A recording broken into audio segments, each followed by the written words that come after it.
হেই জেনপাস Yuji 2026 aspirant. So finally তোমাদের round 3 যে আর কি রেজিস্ট্রেশন এবং চয়েস ফিলিং তা ইতিমধ্যে শুরু হয়ে গিয়েছে। অ্যান্ড তোমাদের এখানে বেশ কিছু জিনিস কিন্তু জানতে হবে, বিশেষ করে যারা নতুন চয়েস ফিলিং করবে তারা, যারা আপগ্রেডেশন করতে দিয়েছো তাদের হয়তো অতটাও সেরকম ইম্পর্টেন্ট কিছু জিনিস নেই, যদিও কিছু অবশ্যই আছে তোমাদের স্পট কাউন্সিলিং রিগার্ডিং কথা আমি বলবো এখানে।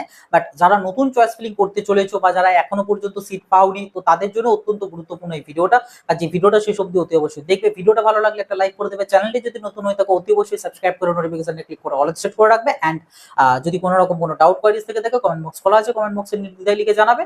তার পাশাপাশি যেটা আমাদের হোয়াটসঅ্যাপ গ্রুপ রয়েছে প্যারামেডিক্যাল এবং নার্সিংদের জন্য সেপারেট গ্রুপ রয়েছে, তো যারা হোয়াটসঅ্যাপ গ্রুপেতে এখনো জয়েন হওনি অতি অবশ্যই কিন্তু হোয়াটসঅ্যাপ গ্রুপগুলোতে জয়েন হয়ে যাবে, কারণ ইচ অ্যান্ড এভরি আপডেটস ওখানে কিন্তু তোমরা সবার প্রথমে পেতে থাকবে। সাথে বিভিন্ন আরো স্টুডেন্টদের সাথে তোমরা বিভিন্ন কিছু বিষয় নিয়ে ডিসকাশনও করতে পারবে, ঠিক আছে। যাই হোক, তো প্রথম যেটা জিনিস আমাদের এই যে রাউন্ড থ্রিতে কারা কারা এসেছো, ঠিক আছে, এটা আগে তোমাদেরকে জানতে হবে কারা কারা এসেছো। ফার্স্ট অফ অল হচ্ছে যারা রাউন্ড 1 এবং রাউন্ড 2 তে পার্টিসিপেটই করোনি, তারা রাউন্ড 3 তে ফ্রেশ রেজিস্ট্রেশন করতে পারবে।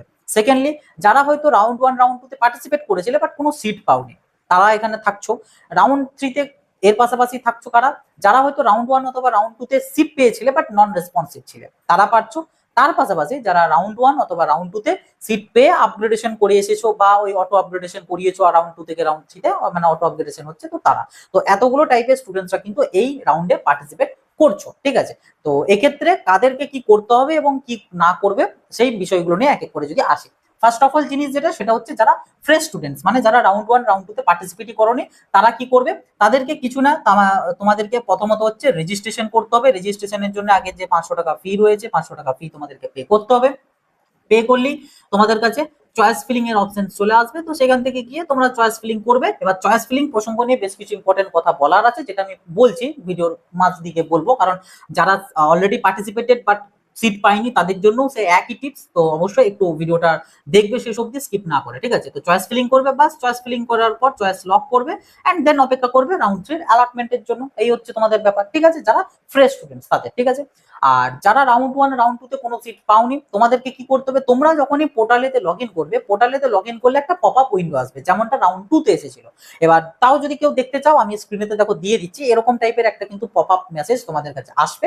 এইখানেতে তোমাদেরকে ইয়েস অর নো সিলেক্ট করতে হবে। এবার কারা ইয়েস করবে কারা নো করবে ক্লিয়ার করে দিচ্ছি। সেটা হচ্ছে তুমি রাউন্ড 1 বা রাউন্ড 2 তে যে চয়েস ফিলিংটা তুমি করেছিলে, বিশেষ করে এখানে আমি রাউন্ড 2 টা ধরবো, ঠিক আছে, কারণ রাউন্ড 1 এর সাথে আর সম্পর্ক নেই, রাউন্ড 2 এর সাথে রাউন্ড 3 সম্পর্ক আছে। সো রাউন্ড 2 তে তোমার যে চয়েস ফিলিংটা ছিল, এবার হতে পারে রাউন্ড 2 তে তুমি রাউন্ড 1 এরটাই রেখেছো, সেটা তোমার ক্ষেত্রে মিলে যাচ্ছে, তো ঠিক আছে। বাট অনেকেই হয়তো আছো যারা রাউন্ড 2 তে নতুন করেছিলে বা কিছু সাফেল করেছিলে, তো সেই জন্য আমি রাউন্ড 2 এরটা বলবো, ঠিক আছে। রাউন্ড 2 তে যে তোমাদের চয়েস ফিলিংটা ছিল, সেই চয়েস ফিলিংটাই তুমি যদি রাউন্ড 3 তে রাখতে চাও একদম হুবহু অ্যাজ ইট ইজ, ঠিক আছে, তো সেক্ষেত্রে তুমি ওই ডিক্লারেশনটাতে নো সিলেক্ট করে পরে সাবমিট করবে, বাস। এতে কি হবে, তুমি আগের রাউন্ডের যে সিট মানে তোমার চয়েস ম্যাট্রিক্স চয়েস ফিলিংটা যেটা ছিল সেটা কিন্তু এখানে ক্যারি ফরওয়ার্ড হয়ে যাবে, ওকে। আর তবে এক্ষেত্রে একটা জিনিস, তুমি যদি নো সিলেক্ট করো, নো সিলেক্ট করে সাবমিট করলে, তো এবার লগ আউট করে আবার যদি লগ ইন করো, আবার তোমার কাছে ডিক্লারেশন চাইবে। আবার নো করলে ধরো আবার লগ আউট করলে লগ ইন করতে হলে আবার আসবে, তো নো করলে এই একটা প্রবলেম হয়। তো যারা নো করছো তারা একবার করার পর আর পোর্টাল খোলার দরকার নেই, কারণ পোর্টাল খুলে তুমি করবেটাই বাকি, তোমার তো কিছু করার নেই, তো পোর্টাল বারবার খোলার দরকার নেই, কারণ জবার খুলবে ওটাই জানতে চাইবে। সো এটা একটা ম্যাটার। বাট এখানে আমার একটা রেকমেন্ডেশন রয়েছে যে এই টাইপের স্টুডেন্টরাও ইয়েস সিলেক্ট করবে, ঠিক আছে। আর বাকি ইয়েসটা কাদের জন্য এলিজিবল, মানে কারা করতে পারবে, সেটা হচ্ছে তুমি রাউন্ড 2 তে যে চয়েস ফিলিংটা সাজিয়েছিলে সেই চয়েস ফিলিংটা তুমি রাখতে চাও না, সেখানে কিছু কলেজ অ্যাড করতে চাও অথবা কিছু রিমুভ করতে চাও কিংবা কিছুটা সাফেল করতে চাও, তো এই যে চেঞ্জেস গুলো, মানে এক কথায় তুমি তোমার লিস্ট এডিট করতে চাও, ঠিক আছে, তো তারা এখানে ইয়েস সিলেক্ট করবে, ঠিক আছে। ইয়েস সিলেক্ট করে সাবমিট করবে, করলেই তোমাদের কাছে চয়েস ফিলিং এর অপশনস কিন্তু খুলে যাবে। এবার এখানে নো যারা করলে তাদেরকেও কেন ইয়েস করতে বললাম, তারা কি করবে, নোটা সিলেক্ট না করে ইয়েস সিলেক্ট করে পরে দেন এগেন তুমি চয়েস ফিলিং করবে। এবার মানলাম তুমি আগেরটাই রাখতে চাইছো, তো আগে যেটা ছিল সেটাই আবার বহু তুমি আবার ফিল করে দাও, ফিল করে সাবমিট করে দাও। এতে কি হলো, কারণ বেসিক্যালি এখানে আমাদের টেকনিক্যালি বলা আছে যে ওটা এখানে ক্যারি ফরওয়ার্ড হয়। এবার কোনো টেকনিক্যাল ফল্টের জন্য যদি না হয়, যদিও সেটা হবে না, ঠিক আছে, মানে একদম 99.99% শিওর ধরে রাখতে পারো এরকম কোনো ফল্ট হবে না, বাট তাও আর কি যদি ইন কেস কোনো সমস্যা হয়, তো সেক্ষেত্রে তুমি এখানে ইয়েস সিলেক্ট করে পরে সেই চয়েস ফিলিংটা আবার তুমি ফিল করে দাও, তাহলেই তো হচ্ছে তুমি একই রাখতে চাইছিলে, নো করার জায়গায় ইয়েস করে পরে আবার সেন্ড করছো, ম্যাটারটা তো একই হলো। তো এটা আমার একটা আর কি পার্সোনাল সাজেশন, ঠিক আছে। বাকি যারা আবার ইয়েস করে চয়েস ফিলিং চেঞ্জ করবে তারা, তো এইটা আর এই ফার্স্ট টাইপের স্টুডেন্টদের চয়েস ফিলিং, তো তোমাদের দুটোর প্রসঙ্গে কিছু কথা আমার কিন্তু বলার আছে, ঠিক আছে? সেটা কি? সেটা হচ্ছে তোমরা এখানে কিন্তু চয়েস ফিলিং লিস্টের চেষ্টা করবে ম্যাক্সিমাম নাম্বার অফ চয়েস কিন্তু তোমাদের ফিল করার। তার কারণ রাউন্ড 3 মানে হচ্ছে একটা একদমই রিস্কি রাউন্ড, যেটা অন্যান্য বছরও থাকতো, যেটা মপ আপ নামে থাকতো। তো সেটা একটা রিস্কি রাউন্ড ছিল। সো এখানেও তো এমনিই দেখতে পাচ্ছ রাউন্ড 2 এর কি অবস্থা। তো রাউন্ড 3 তে আরো অবস্থা কিন্তু খারাপ হবে, ঠিক আছে? সো এখানেতে সিট পাওয়ার সম্ভাবনাটা আরো কমে যাবে, যে কারণে এখানেতে কিন্তু তোমার একটা অ্যালটমেন্ট পেতে গেলে maximum number of choice filling তোমাকে করতে হবে। এবার ম্যাক্সিমাম নাম্বার মানে সব না, এমনটা নয়। অবভিয়াসলি তুমি যেগুলো যেগুলো নিতে রাজি, মানে ধরো তুমি এতদিন অবধি হয়তো 10টা তুমি সাজাচ্ছিলে চয়েস, ঠিক আছে?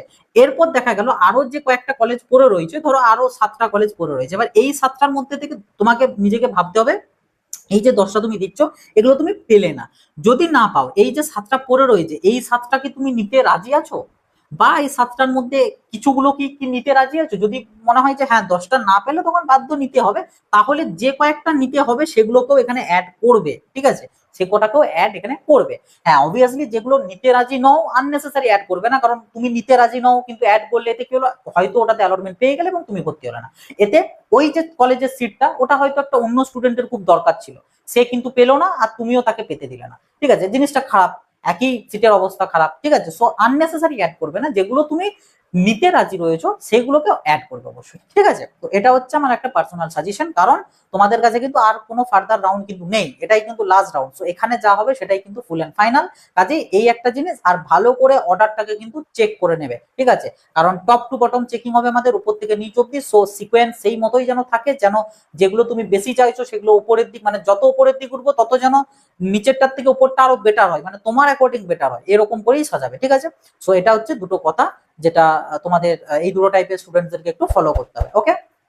বাকি আরো স্পট কাউন্সিলিং রিগার্ডিং এরও তোমাদের বেশ কিছু কথা বলা আছে, ওটাও আমি আসছি ভিডিও শেষ দিকে, কিন্তু এই হচ্ছে একটা ম্যাটার তোমাদের, ওকে? নেক্সট এবার হচ্ছে এই যে ইয়েস অর নো এর যে সেকশনটা, এই ইয়েস নো সেকশনটা কাদের কাদের শো হবে? প্রথমত যারা এই ফার্স্ট টাইপের স্টুডেন্টস, মানে নতুন রেজিস্ট্রেশন, তাদের তো অবভিয়াসলি শো হবে না, কারণ তোমরা তো এই রাউন্ডই ফার্স্ট রেজিস্ট্রেশন করছো। বাট ওরা ছাড়া আরেকটা টাইপের স্টুডেন্টরা ছাড়া, সেটা কারা? যারা রাউন্ড 2 তে ফার্স্ট টাইম সিট পেলে, অথবা রাউন্ড 1 এ সিট পেয়েছিলে, ক্যাটাগরি চেঞ্জ করার কারণে সিট ক্যান্সেল হয়ে রাউন্ড 2 তে আবার নতুন করে সিট পেয়েছো, ঠিক আছে? এন্ড রাউন্ড 2 তে ফিজিক্যাল ভেরিফিকেশন করিয়ে ইএস আপগ্রেডেশন জমা দিয়ে তোমরা রাউন্ড 3 তে এসেছো, এই তোমাদের শো হবে না, ঠিক আছে? এই দুটো টাইপের স্টুডেন্ট ছাড়া বাকি প্রত্যেকের কাছে শো হবে। মানে যারা রাউন্ড 1 এ ভেরিফিকেশন করিয়ে এসেছিলে, রাউন্ড 2 তে এসেছিলে, সিট সেম ছিল অথবা আপগ্রেড হয়েছিল কিন্তু ভেরিফিকেশন করাওনি, অর্থাৎ অটো আপগ্রেডেশনে হয়েছে, তো তোমাদের কাছেও কিন্তু এই ইয়েস নো এর অপশনটা তোমাদের আসবে। বাট এখানে আমি যেটা তোমাদেরকে সাজেস্ট করব, যারা এই সিটটা রাউন্ড 2 এর সিটটা রাখতে চাও তারা কিন্তু ভুলেও ওখানে ইয়েস বা নো তে কিছু করবে না, কারণ নো সিলেক্ট করা মানেও নোটা তোমার জন্য নয়। নো এর কনসেপ্টটা কি, যে তুমি তোমার চয়েস ফিলিং চেঞ্জ করতে চাও না, ঠিক আছে? বাট তোমার তো এখানে সিট তো অলরেডি আছে, তোমার তো চয়েস ফিলিং চেঞ্জের কোনো প্রশ্ন আসছে না, তো তোমার নো তুমি কেনই বা দেবে? তোমাকে তো নতুন চয়েস ফিলিং এর জন্য জিজ্ঞাসা করা হচ্ছে না। ইয়েস নো তখনই বলবো যখন আমি নতুন চয়েস ফিলিং এর জন্য এলিজিবল, সেখানে আমি চাইছি যে না আমি করবো না নতুন সেটা। বাট এখানে তো তুমি এলিজিবল নও ওয়ান টাইপ অফ নতুন চয়েস ফিলিং এর জন্য, তুমি আগেরটা রাখতে চাই, মানে আগের সিটটা থাকতে চাও, তো সেটা এখানে তোমাকে ইয়েস নো কিচ্ছু করতে হবে না। যে কারণে এখানে বলবো তোমরা এই যে টাইম পিরিয়ডটা রয়েছে, অর্থাৎ 24 থেকে 25 আগস্ট, এই টাইমের মধ্যে তোমরা ডাব্লিউবিজি জেনপাসের যে পোর্টালটাই তোমরা খুলবে না, পোর্টালটাতেই তোমরা লগ ইন করবে না, কোনো মতেই লগ ইন করার দরকার নেই, কারণ কোথার থেকে কি হয়ে যাবে কিছু বোঝা যাবে না, তাই কোনো দরকার নেই লগ ইন করা, ঠিক আছে? তোমাদের সিটটা যেমনটা তেমন রইল। কিন্তু যদি কেউ চাও যে তোমার এই সিটটা চলে যাক, মানে সিটটা যাক, রাউন্ড 3 তে তুমি হয়তো নতুন কিছুর জন্য ট্রাই করছো, সেক্ষেত্রে তুমি চাইলে ইয়েস সিলেক্ট করতে পারো। ইয়েস সিলেক্ট করে পরে নতুন চয়েস ফিলিং তুমি করো, এবং নতুন তোমার ক্ষেত্রেও সে সেম জিনিস, তবে এক্ষেত্রে মেক শিওর যে তোমার কিন্তু এই রাউন্ডের যে সিটটা ছিল এই সিটটা তো অলরেডি ক্যান্সেল, এবার হতে পারে তোমার এইটাই রাউন্ড 2 তে পেয়েছিলে, তো যাই হোক না কেন রাউন্ড 2 তে যে সিটটা তোমার ছিল সেই সিটটা কিন্তু তোমার ক্যান্সেল হয়ে যাবে, অর্থাৎ রাউন্ড 3 তে যদি তুমি কোনো নতুন কলেজ পাও তো ভালো কথা, যদি কোনো না পাও তাহলে কিন্তু আর এটাতে কিন্তু ফেরত যেতে পারবে না, সেক্ষেত্রে আর কিছু করার নেই। সো ভাবনা চিন্তা করে তবে ইয়েসে ক্লিক করবে, আননেসেসারি কিন্তু ক্লিক করবে না। আর ইয়েসে ক্লিক করলে নতুন চয়েস ফিলিং এর জন্য এলিজিবল। এবার নতুন চয়েস ফিলিং এর যে ভুলটা রেকটিফাই এর জন্য তুমি ইয়েস করলে সেই ভুলটাকে রেকটিফাই করবে, তার পাশাপাশি কিছু আরো এক্সট্রা কলেজ অ্যাড করার কিন্তু চেষ্টা করবে, ঠিক আছে? আর যারা নতুন পার্টিসিপেট করছো এই রাউন্ডে, মানে রাউন্ড 1 রাউন্ড 2 তে করোনি, তোমরাও কিন্তু ম্যাক্সিমাম নাম্বার অফ চয়েস, মানে সেফ জোনের বাইরেও কিছু অ্যাড করবে। ফর এক্সাম্পল বিএসসি নার্সিং এর তোমার একজনের কারো র্যাঙ্ক, ধরো কেউ ফার্স্ট টাইম পার্টিসিপেট করছো, তোমার হয়তো 1500 র্যাঙ্ক, ঠিক আছে? তুমি এখানে আমাদের যে 25টা কলেজ রয়েছে, আমি জেএনএম কল্যাণীটাকে বাদ দিলাম, 24টা যে কলেজ রয়েছে 24টাই ফিল করবে। এমনটা নয় যে তুমি যেগুলোর কাট অফ সেকেন্ড রাউন্ডে 2000-এর মধ্যে আছে শুধু সেগুলো দিলে না, তোমার সিট অ্যালটমেন্ট পাওয়ার কারণে তোমাকে 24টাই দিতে হবে। হ্যাঁ, এর মধ্যে থেকে যেগুলো হয়তো তুমি নিতে চাও না, ঠিক আছে, সেগুলোকে তুমি বাদ দিতে পারো, বাট চেষ্টা করবে যেগুলো ওর্স্ট কেসের ক্ষেত্রে হলেও অ্যাটলিস্ট নিতে রাজি আছো অবশ্যই সেগুলোকে কিন্তু রাখবে। এটা নার্সিং হোক বা প্যারামেডিক্যাল হোক, ঠিক আছে, ডিপার্টমেন্ট ওয়াইজও সেম, যে তুমি এওটিটি হয়তো তোমার ফার্স্ট প্রায়োরিটি, ঠিক আছে, বাট এওটিটি ইন কেস এলো না, সেক্ষেত্রে তুমি বিএমএলএস বা আদার্স কোর্সে যদি রাজি থাকো অ্যাড করে রাখবে। এই হচ্ছে ব্যাপার, মানে সেফটি ব্যাকআপ হচ্ছে কিন্তু জরুরি, ঠিক আছে। আর যারা এই আপগ্রেডেশন অটো আপগ্রেডেশনের ম্যাটার রয়েছে, ইয়েস বা নোটা কিন্তু ভেবে চিন্তে সিলেক্ট করবে, তা না হলে কিন্তু অনেক বড় পরে বস্তাতে হতে পারে। ওকে, আর বাকি তোমাদের এক্ষেত্রে যে পসিবিলিটি, মানে আমি ইয়েস নো তো যদি বাদ দিই, এবার যারা অটো আপডেট করতে দিয়েছো বা যারা হয়তো রাউন্ড 2 তে ফিজিক্যাল ভেরিফিকেশন করিয়ে রাউন্ড 3 তে এসেছো, তো তোমাদের ক্ষেত্রে রুল সেম, আশা করি আর বোঝানোর নেই। যে তুমি যে চয়েস ফিলিং গুলো করেছিলে, ঠিক আছে, তুমি যে চয়েস ফিলিং গুলো করেছিলে, আমি ধরলাম 6টা, তো তোমার হয়তো আমি যদি এই টাইপের স্টুডেন্টের এক্সাম্পল আগে দিই, রাউন্ড 1-এ হয়তো তুমি পেয়েছিলে 5 নাম্বার কলেজটা, ঠিক আছে, 5 নাম্বার চয়েসটা, সেকেন্ড রাউন্ডে তুমি হয়তো 3 পেয়েছো, ঠিক আছে, তো 3 পেয়েছো মানে তোমার অলরেডি 4, 5 আর 6 এই তিনটে কিন্তু তুমি আর পাওয়ার যোগ্য নও, মানে 5টাতে আর তুমি ফেরত যেতে পারবে না, এবং তার পাশাপাশি 6 বা 4তেও আর পারবে না। রাউন্ড 3-তে তোমার হয় 1 আসতে পারে কিংবা 2 আসতে পারে, দুটোর যে কোনো একটা আসতে পারে। যদি কোনো একটা আসে, নতুন কোনো একটা আসে, তো যেটা এলো সেটাতেই তোমাকে ভর্তি হতে হবে, এটাতে আর তুমি ফেরত যেতে পারবে না। বাট যদি ওপর দিককার গুলো কোনোটা না আসে, সেক্ষেত্রে যেটা পেয়েছিলে রাউন্ড 2-তে, সেই সিটটা তুমি কিন্তু ফেরত পাবে, ঠিক আছে, ওটা কিন্তু ফেরত পাবে, কোনো চিন্তা নেই। আর যারা রাউন্ড 2-তে ফার্স্ট টাইম পেয়েছিলে, ধরো ফার্স্ট টাইম পেয়েছিলে 5 নাম্বারটাতেই ফার্স্ট টাইমের জন্য পেলে, ঠিক আছে, তো তোমার ক্ষেত্রে এই ক্ষেত্রে প্রযোজ্য 1 থেকে 4-এর মধ্যে কোনো একটা পেতে পারো, যদি পাও যেটা পেলে সেটাতে ভর্তি হতে হবে, তা না হলে যদি না পাও এই 5 নাম্বারটা আবার ফেরত পাবে। তো এটা নর্মাল রুলস, আশা করি এটা নতুন করে বলার কিছু নেই, প্রত্যেকেই জানো এটা, ঠিক আছে। সো এই হচ্ছে তোমাদের রাউন্ড 3-র মোটামুটি কয়েকটা ব্যাপার। এরপর যদি আসি আমার তোমাদের স্পট কাউন্সেলিং এর বিষয়, দেখো স্পট কাউন্সেলিং যে ম্যাটারটা না, যেটা ডিসেন্ট্রালাইজড কাউন্সেলিংও মানে বলতে পারো। তো এক্ষেত্রে আচ্ছা আরেকটা জিনিস, যে আমাদের এই যে নার্সিং বলো বা আমাদের অ্যালাইড হেলথ কেয়ার বা প্যারামেডিক্যাল, তো এখানেতে কিন্তু কেউ, আমি এটা সাজেস্ট একেবারেই করব না, ডাইরেক্ট অ্যাডমিশন যে ম্যাটারটা, এটা কিন্তু হতে যাবে না, ঠিক আছে। তাতে তুমি এলিজিবল কি না, বিএসসি নার্সিং এর ক্ষেত্রে যেমন একটা এলিজিবিলিটির ব্যাপার আছে, একটা সামথিং পার্সেন্টাইলের মার্কস বা র্যাঙ্কারে ইয়েস থাকলে তবেই তুমি এলিজিবল, তো তুমি এলিজিবল হও কি না হও, ডাইরেক্ট অ্যাডমিশন না, নেবে না। অ্যান্ড অলসো এটা প্যারামেডিক্যালের ক্ষেত্রেও বলছি, কারণ মানে পিছনে লাস্ট কিছু বছরে দেখা গেছে বিভিন্ন কলেজে বিভিন্ন সময়তে কিন্তু যারা ডাইরেক্ট অ্যাডমিশন নিচ্ছে তাদের প্রবলেম হচ্ছে, সেটা রেজিস্ট্রেশন হতে পারে বা ডিউরিং কোর্স চলাকালীন যখন তখন তোমাকে কিন্তু কলেজ থেকে বের করে দেওয়া হবে। সো শুধু শুধু বছর নষ্ট হবে, তার থেকে নেক্সট ইয়ার আরেকটা বছর একটু খেটে তারপর তুমি অ্যাটলিস্ট অ্যালটমেন্টের থ্রু যাওয়ার চেষ্টা করো, বা এই রাউন্ডের রাউন্ড 3 এমন ভাবে চয়েস ফিলিং করো যাতে অ্যাটলিস্ট কোনো একটা যাতে পাও, সেক্ষেত্রে তারপর পার্সিয়াল ড্রপের কথা ভাববে। তো এটা মানে বাট ডাইরেক্ট অ্যাডমিশন আমি একদম বলবো না, না কোনো মতে না। তাতে কলেজ বলছে কি কোনো সমস্যা হবে না কি, আমার দেখার দরকার নেই। কলেজ এখন অনেক মিষ্টি মিষ্টি কথা বলবে তোমাকে ঢোকানোর সময়, পরে উপরতলা যা বলবে কলেজ যেটা মানতে পারতো, কারণ কলেজ তাদের আন্ডারে, ঠিক আছে। সো কোনো দরকার নেই ডাইরেক্ট অ্যাডমিশনের দিকে যাওয়ার। ওকে, হ্যাঁ, যেটা বলছিলাম যে স্পট কাউন্সেলিং এর ব্যাপারটা, ঠিক আছে, বা যেটা ডিসেন্ট্রালাইজড কাউন্সেলিং, তো এটার কি ম্যাটার রয়েছে, এটা বেসিক্যালি হচ্ছে আমাদের ভ্যাকেন্সি বেস রাউন্ড, ঠিক আছে, মানে আফটার কাউন্সেলিং এন্ডিং বিভিন্ন কলেজে তো অনেক স্টুডেন্টস ছেড়ে দেয়, সিট কিছু ফাঁকা হয়, বা অনেক কলেজের কিছু সিট এমনি ফাঁকাই থেকে থাকে। তো এই যে সিটগুলো, এই সিটগুলোকে কিন্তু ভর্তি করার জন্য একটা কাউন্সেলিং হয়। তবে এটা যে প্রত্যেক বছর হয় না, এমনটা হয় না। হলে কখন হবে সেটারও কোনো গ্যারান্টি নেই, তবে আফটার এই যে কাউন্সেলিং শেষ হয়ে যাওয়ার মোটামুটি 15-20 দিন বা 1 মাসের দিক করে মোটামুটি হয়, বাট সিওরিটি কোনো নেই, আর হবেও তারও কিন্তু কোনো গ্যারান্টি নেই। কাজে এইটার ভরসাতে কেউ কিন্তু থাকবে না যে দেখি এই কয়েকটা না পেলে ও স্পট কাউন্সেলিং এ দেখবো না, তোমাকে ধরতে হবে স্পট কাউন্সেলিং হবে না। তাহলে তুমি যে কয়েকটা দিচ্ছ, যদি এগুলোর মধ্যে না অ্যালটমেন্ট আছে, তোমাকে কিন্তু ড্রপ দিতে হবে। তুমি সেটা রাজি আছো তো? যদি বলো যে হ্যাঁ সেফ স্পট কাউন্সেলিং হলে বাধ্য ড্রপ দিয়ে দেবো, তাহলে ঠিক আছে, যে কয়েকটা তুমি দিতে চাইছিলে সেই কয়েকটাই দেবে। বাট যদি মনে বলো যে না ড্রপ তো দেবো না, এবার স্পট কাউন্সেলিং না, তখন বাধ্য অন্য কলেজ যেতে হবে। তো যে কলেজগুলো যেতে রাজি আছো এখনই অ্যাড করে রাখবে, কারণ স্পট কাউন্সেলিং এর কোনো গ্যারান্টি নেই। আর বাকি স্পট কাউন্সেলিং যেটা, এটা কিন্তু আমাদের WBUHS অর্থাৎ আমাদের যে হেলথ সায়েন্স রয়েছে, সেই হেলথ সায়েন্স ওরা নিজেরা নোটিফিকেশন দেয় এবং ওরা নিজেরা এটা আর কি কন্ট্যাক্ট করায়, এটার সাথে WBJEE বোর্ডের কোনো সম্পর্ক থাকে না। এবার এবছর জানি না কি হবে না হবে, কারণ আমাদের বিটেক বি ফার্মেও এত বছর অবধি কলেজগুলো কন্ট্যাক্ট করতো, বাট এবছর আমাদের ওটা WBJEE বোর্ড নিজেদের হাতে নিয়েছে ডিসেন্ট্রালাইজটা করানোর জন্য। তো এখানেও সেম জিনিস করবে কিনা আমি জানি না, বাট যেটা রুলস এতদিন হয়ে এসেছে সেটা বললাম, যে WBHS করাবে। এবার বিএসসি নার্সিং প্যারামেডিক্যাল আলাদা আলাদা অনেক সময় নোটিফিকেশন দেয়, কোনো বছর হয়তো কোনো একটার হচ্ছে বিএসসি নার্সিং এর হলো হলো, প্যারামেডিক্যালের হলো না, তো সে বছর হবে না, কিছু করার নেই। আবার কোনো বছর হয়তো শুধু প্যারামেডিক্যালের হচ্ছে, নার্সিং হয়নি, তো ওটা ডিপেন্ড করছে বোর্ডের উপর, মানে ওয়েবসাইট, তোমার ইউনিভার্সিটির উপর, ওরা জাজ বলবে সেই মতন হবে, ঠিক আছে। আর এই স্পট কাউন্সেলিং এতে অনেক সময় দেখা গেছে নার্সিংটা তোমরা যারা নিট দিয়েছো, নিটের র্যাঙ্ক কার্ডটাও এলিজিবল থাকে, তবে হ্যাঁ সেক্ষেত্রেও একটা মার্কসের একটা ক্রাইটেরিয়া থাকে যেটা নোটিফিকেশনে মেনশন করা থাকে, ঠিক আছে। যখন ওই স্পট কাউন্সেলিং এর নোটিফিকেশন দেবে তখন তোমরা গিয়ে ভর্তি হতে পারো, বা ডাইরেক্ট অ্যাডমিশনের জন্য যদি নোটিফিকেশনে বলা থাকে তখন তুমি নিতে পারো, মানে ইউনিভার্সিটি অর্ডার দিলে তবেই পসিবল, তা না হলে কিন্তু নেবে না, নিলে কিন্তু নিজের দায়িত্বে, ঠিক আছে। মানে আমি একদম স্ট্রংলি এটা মানে বলবো যে অ্যাভয়েড, ঠিক আছে। কোনোভাবেই আমি এটা রেকমেন্ড করবো না ডাইরেক্ট অ্যাডমিশনের জন্য, কোনোভাবে না, ঠিক আছে।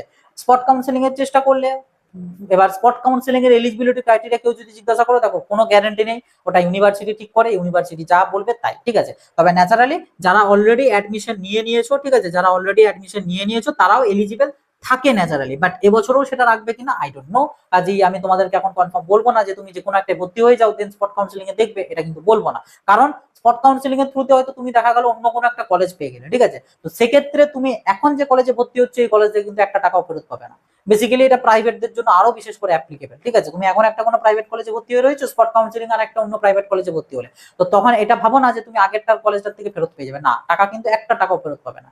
সো অ্যাডমিশন নিলেও ভেবে চিনতে হবে, আর স্পট কাউন্সেলিং এর সময়টাও একটু ভেবে চিনতে, ঠিক আছে। সো এই হচ্ছে কয়েকটা তোমাদের আর কি ম্যাটার যেগুলো রয়েছে, বাট বাকি তেমন আর কিছু ব্যাপার স্যাপার নেই, কারণ রাউন্ড থ্রিটা তো একবারে লাস্ট রাউন্ড। সো এরপর আর ফার্দার যেহেতু কোনো রাউন্ড নেই, তো বিরাট আর কমপ্লেক্স জিনিস নেই, একদম সোজা সাপটা সিম্পল জিনিস। অ্যান্ড স্পট কাউন্সেলিংটা বিশেষ করে অনেকের ডাউট ছিল, তো বলে দিলাম ম্যাটারটা, ঠিক আছে। আগের বছরই যেমন ঘটেছে চান্নকের, আমাকে কয়েকটা স্টুডেন্ট বলছিল তাদের যেমন প্যারামেডিকেলে চান্নক থেকে ভর্তি নিয়ে রেখেছিল, ঠিক আছে, কতগুলো স্টুডেন্টসকে ভর্তি নিয়ে রেখেছিল। অ্যান্ড গত বছর প্যারামেডিক্যালের কিছু সিট ফাঁকা হচ্ছিল, ঠিক আছে, শুধু চান্নক বলে না, সমস্ত কলেজেরই, তো সেটার জন্য বোর্ড থেকে নোটিশ দিয়েছিল, নোটিশ দিয়ে আমাদের স্পট কাউন্সেলিং হয়েছে, ঠিক আছে। তো এই যে স্পট কাউন্সেলিং হয়েছে, স্পট কাউন্সেলিংটা প্রপার ওয়েতে হয়েছে, অ্যান্ড যে কয়েকটা সিট ফাঁকা ছিল এমনটা নয় যে ডাইরেক্ট অ্যাডমিশন যারা নিয়েছে তাদেরকে ওই সিটগুলো দিয়ে দেবে। কলেজ এখানে কোনো কিছু করার নেই, তারাও যেহেতু ইউনিভার্সিটির আন্ডারে, ইউনিভার্সিটি যা বলবে তাই। ইউনিভার্সিটি বলেছে এখান থেকে অ্যাডমিশন নিতে, সো মেরিট লিস্ট আবার যেরকম যার নাম ছিল, যার যেরকম অ্যালটমেন্ট এসেছে সেই অ্যাকর্ডিং হয়েছে। আর যারা ওইরকম ডাইরেক্ট অ্যাডমিশন নিয়েছিল, যেটা কলেজ বলে রেখেছিল যে যদি আমাদের যে সিটগুলো পড়ে থাকবে ওগুলো তোমাদের দিয়ে দেবো, বাট মাঝখান থেকে ইউনিভার্সিটি জিনিসটা কেঁচিয়ে দিয়েছে, নতুন করে স্টুডেন্টদের ওই কাউন্সেলিং থ্রুতে নিয়েছে। কাজেই কি হলো, যে স্টুডেন্টগুলো ওরকম ভর্তি হয়েছিল, অলরেডি ক্লাসও যেতে শুরু করেছিল, কারণ তারা জানছে কলেজ ম্যানেজ করে দেবে বলেছে, তাদের প্রত্যেককেই মার্চ মাসের দিক করে কিন্তু বের করে দিয়েছে। টাকা ফেরত দিয়েছে কি দেয়নি আমি জানি না, ঠিক সেটার খবর পাইনি, কিন্তু বের করে দিয়েছে, ঠিক আছে। আমি জানি না, যদি কেউ ওরকম দেখে থাকো কমেন্ট করে জানাবে, ঠিক আছে, বাকি বের করে দিয়েছে। তার আগের বছরকার কথা, বিএসসি নার্সিং এর আমাদের আইকিউ সিটিতে অ্যাডমিশন নিয়েছিল, হিউজ নাম্বার অফ স্টুডেন্টস একটা অ্যাডমিশন নিয়েছিল, কিছু জনের ইয়েস ছিল ওরকম নোটিফিকেশনে, ইয়ে মানে র্যাঙ্ক কার্ডে ইয়েস ছিল, কিন্তু মানে সিট কিছু পাইনি, সে ভর্তি হয়েছে ডাইরেক্ট, অথবা র্যাঙ্ক কার্ডে নো ছিল বাট কলেজ বললো কোনো প্রবলেম নেই বলে, বলবে অনেক কলেজ বলবে, তুমি যদি নার্সিং এর জন্য যাও অনেক কলেজ বলে নো আছে, ওতে কোনো সমস্যা নেই, ভর্তি হয়ে যাবে, তো এরকম বলেছিল, অনেকে ভর্তি হয়েছিল। নেক্সট ইয়ার যখন তারা সেকেন্ড ইয়ারে উঠছে, তখন আইএনসি থেকে, আইএনসি বা ডাব্লিউবিএনসি কোনো একটা থেকে নোটিফিকেশন দিয়েছিল, মানে আইকিউসিটিকে, যে যতগুলো স্টুডেন্ট এরকম আছে প্রত্যেককে কলেজ থেকে বের করতে, কিছু করার নেই, সব কটাকে বের করে দিয়েছে। সো এরকম বেশ কিছু আর কি ঘটনা রয়েছে, যেগুলো হয়তো অনেকে জানো না, ঠিক আছে, আমার তো বিভিন্ন রকম স্টুডেন্টদের সাথে কমিউনিকেট হয়, তো কার কি ঘটনা আমি জানি, ঠিক আছে। এই চান্নকে যে কথাটা বললাম, ওটা আমারই পেড কাউন্সিলিং এর মধ্যেই একজন আছে, যার আর কি ঘটনা আগের বছরকার, এই চক্করে একটা বছর তার নষ্ট হয়ে গেছে, ঠিক আছে। তো সেই জন্য জানি আইকিউসিটিটাও সেম, তো এই কিছু ঘটনা রয়েছে, যে জন্য আমি ডাইরেক্ট অ্যাডমিশন একদম বলবো না, করলে নিজের রিস্কে, আমি জানি না, ঠিক আছে, আমি একদম রেকমেন্ড করবো না। স্পট কাউন্সিলিং যদি হয় চেষ্টা করবে, না হলে বাস নেক্সট ইয়ারের জন্য দেখবে, আর সেই মতন চয়েস ফিলিং করবে, এই এর থেকে বেশি আর কিছু বলার নেই।